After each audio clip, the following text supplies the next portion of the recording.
Section 30 funds are those funds collected by the federal government on Guam, including customs fees, passport fees, and immigration fees.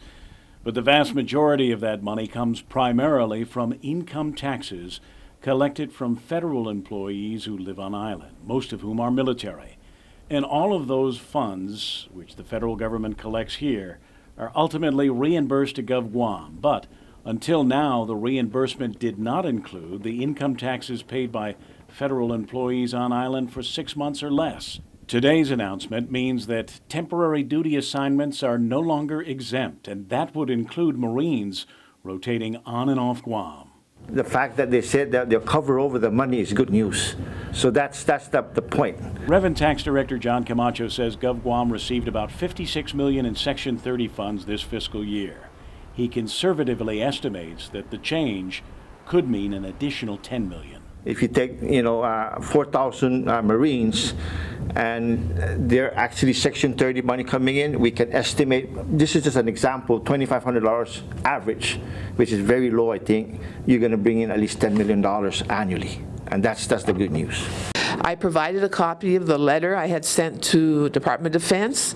I provided the governor a copy of the letter I received from the Department of Treasury before he left. His build-up man, Mark Calvo, took it with him, and I'm sure it helped the governor to follow through on his efforts and on other efforts that have been made on this question. So this initiative, I think, involved a lot of different folks from our community following up on this, and I'm very, very happy.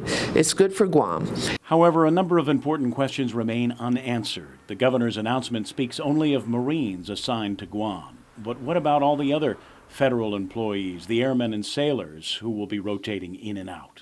General policy is all uniformed personnel that come to Guam on a shorter assignment here will be included. You can't just relegate it to the Marines. It would include everybody else, whether it's Air Force, Army, Navy, Coast Guard, etc. Also unanswered in the governor's announcement is the question of at what point would the income tax reimbursement kick in now?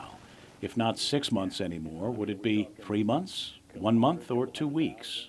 I cannot answer that question, but the fact that if the news said that they'll cover over is good news, meaning even if they were on a rotational basis for 3 months, 4 months, or 5 months, the fact that they said that they'll cover over the money is good news. Well, I think that any uniformed personnel stationed here to do work on Guam should fall under this new interpretation, whether it's a week or 2 weeks or 3 weeks, because they're doing work here for the military. But at least a week. Well, whatever the time frame is, where they have an order to be on Guam to fulfill a certain mission, then they should be covered. It's expected that those questions will be answered in the Memorandum of Understanding that the Department of Treasury and the Department of Defense promised the governor they would issue soon.